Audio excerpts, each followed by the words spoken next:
আজকে আমরা বানাবো উচ্ছে আর কুমড়ো ভাজা।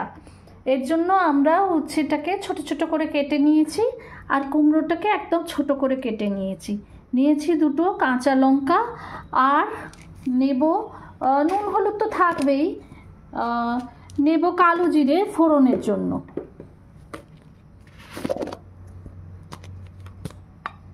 কালো জিরে নেব ফোড়নের জন্য।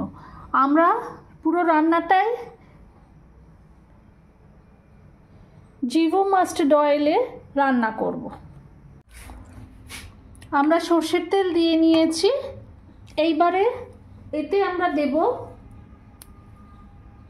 কালো জিরে ফোড়ন। কালো জিরে ফোড়ন দিয়ে আমরা দুটো কাঁচা লঙ্কা একটু ফাটিয়ে দিয়ে দেব।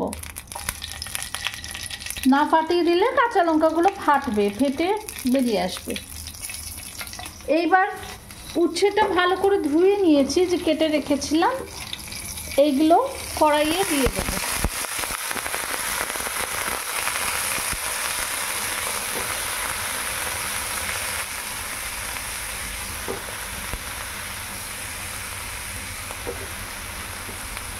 উচ্ছেটা কড়াইয়ে দিয়ে এবার আমরা এটাকে একটু ভালো করে ভেজে নেব। কুমড়ো যেহেতু তাড়াতাড়ি সেদ্ধ হয় আর ভাজা হয়, সেই জন্য কুমড়োটা একটু পরে দেব। উচ্ছেটা ভাজা হচ্ছে, ভাজা হওয়ার সময় আমরা এতে দিয়ে দেব অল্প নুন এবং অল্প হলুদ।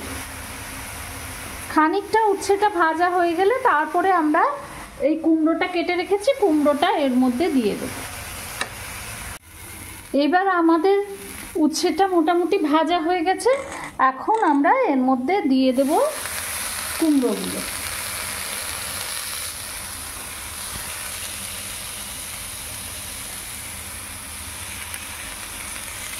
কুমড়োটা ছোট করে কাটা আছে, ওই জন্য খুব চট করেই সেদ্ধ হয়ে যাবে। আবার আমরা এটা চাপা দিয়ে রেখে দেব, রেখে আমরা অন্য কোনো কাজ সেরে আসবো। এবার আমাদের কুমড়োটাও সেদ্ধ হয়ে গেছে, ভাজা ভাজা হয়ে গেছে। অল্প একটু সর্ষের তেল আমরা ওপর দিয়ে নিলাম, দিয়ে আমরা রান্নাটা শেষ করলাম।